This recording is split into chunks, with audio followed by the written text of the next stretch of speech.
Hello YouTube, and welcome again to my channel. This time I thought what I would do is take you through the judicial process from the standpoint of an elder. Now, as you may or may not know, elders in Jehovah's Witnesses receive a special book.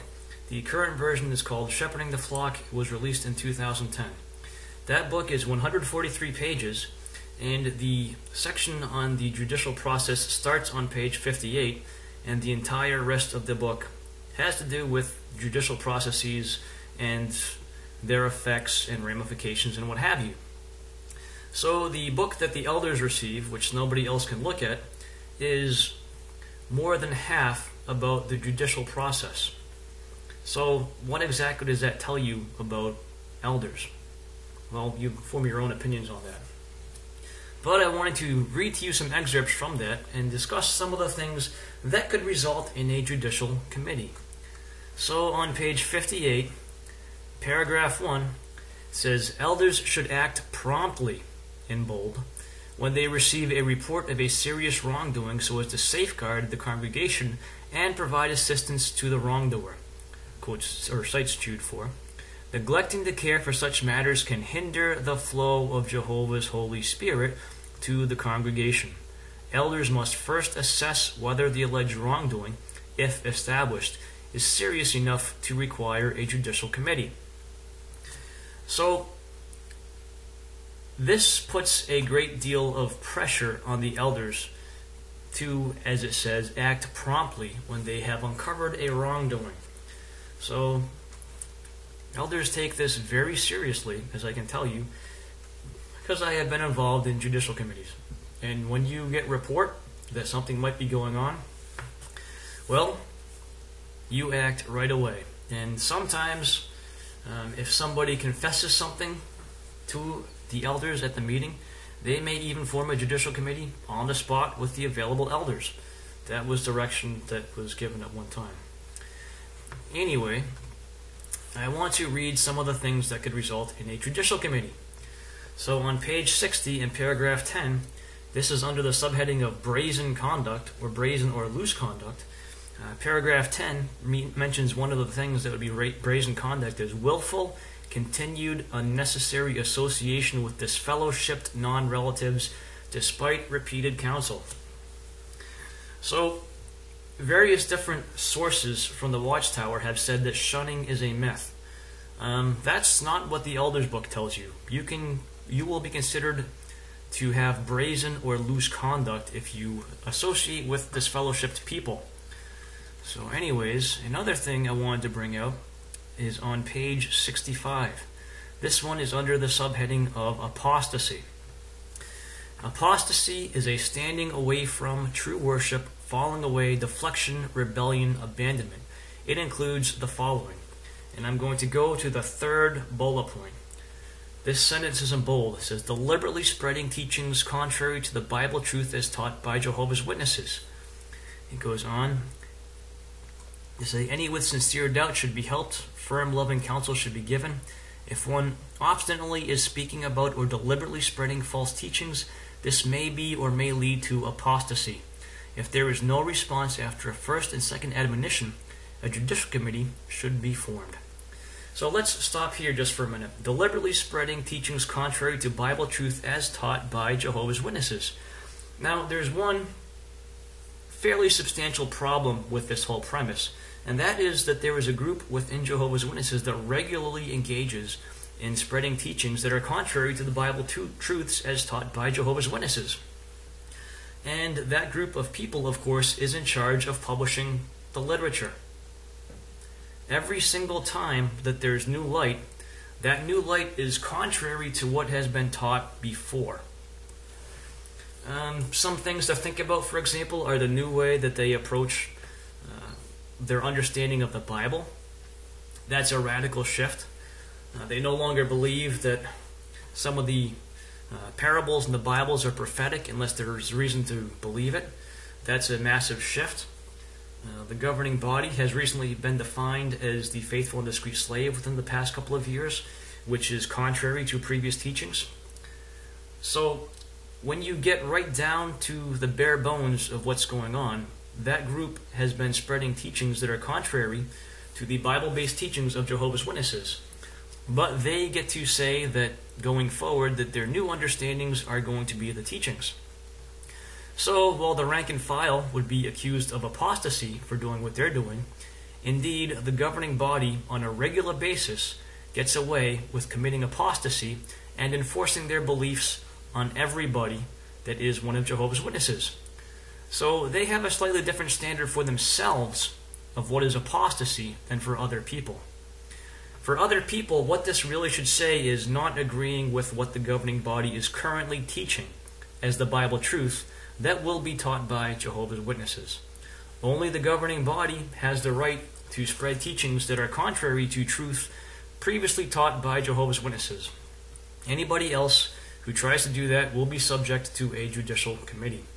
So if everything was fair, the governing body should be subject to judicial committees every time they change the beliefs. But don't hold your breath for that one, because it probably will never happen. So let's move on to page 67. Paragraph 23, fraud and slander are reasons for judicial committees. Fraud is defined as the intentional use of deception, trickery, or perversion of truth for the purpose of inducing another to part with something. Fraud is defined as the intentional use of deception, trickery, or perversion of truth for the purpose of inducing another to part with some valuable thing belonging to him or to give up a legal right. So let's think about that, the way fraud is described there for the elders. What group has been involved in the intentional use of deception, trickery, or perversion of truth for the purpose of inducing another to part with something valuable or to part with a legal right? Well, if you have ever read Watchtower literature, you can tell that when they cite secular sources, they'll oftentimes misquote their sources. And when you get to things that are blatant, such as they're citing sources for their chosen date of 607 for the fall of Jerusalem, they are downright deceptive. In fact, you will not find a secular source that agrees with them, because the amount of evidence is so great that Jerusalem fell in 586 or 587 as to be indisputable. And the only reason for the choice of 586 or 587 is because the Bible cites two dates. It's not because of the ancient record. The ancient record stands on thousands of documents from that date which are dated astronomically. And the astronomical datings assures us that we can actually compute just about to the day when those things were recorded. So there is no question, secularly, of when Jerusalem fell. The society just disagrees, and they deceptively hide that information from people.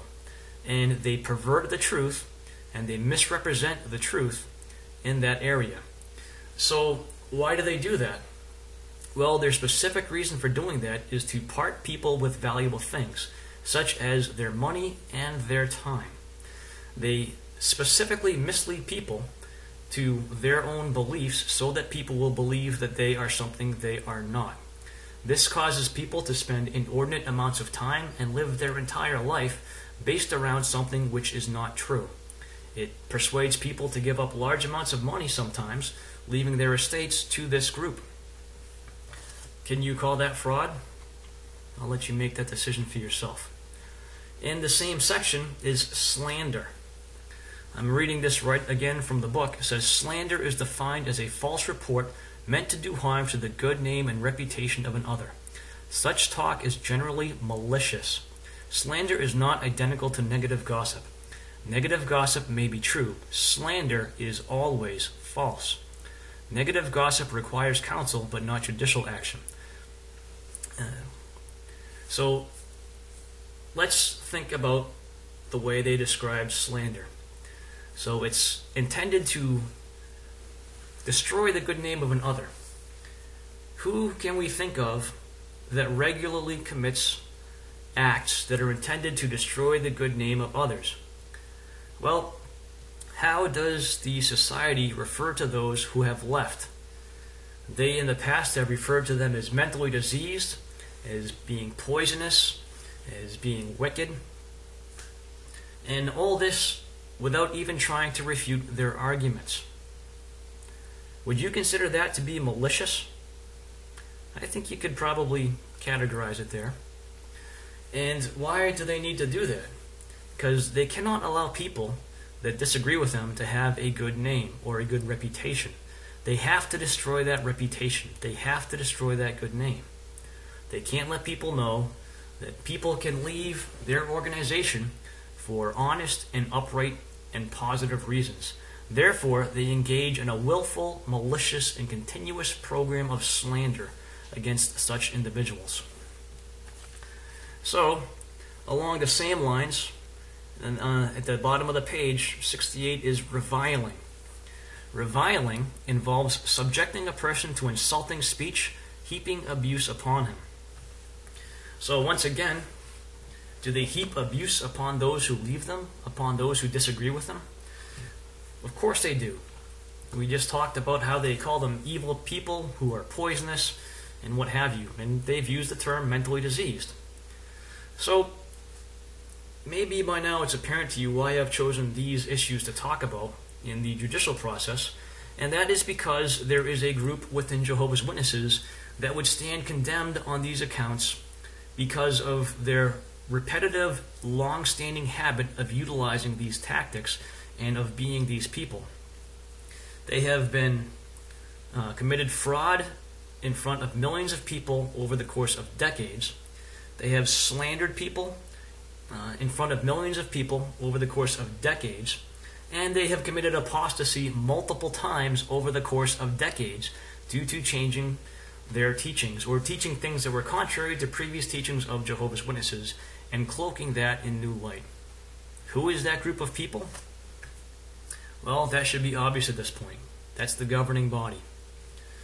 So, by their own standard, the governing body would be liable to being disfellowshipped for their conduct, for their apostasy, for their fraud, for their slander, for their reviling.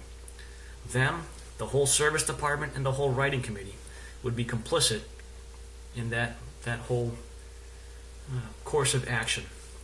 And never in my history of being an elder have I ever seen such a long-standing and deeply entrenched practice as that which is exhibited by the governing body. So for those of you out there who have been on the wrong side of a judicial committee, you should understand that the group that most needs a judicial committee will never get one, because they are doing what they can to stay in power. So anyways, most of you don't get to see the Elder Book, but it's out there and it can be found. So that's my video for this time. Thanks for watching.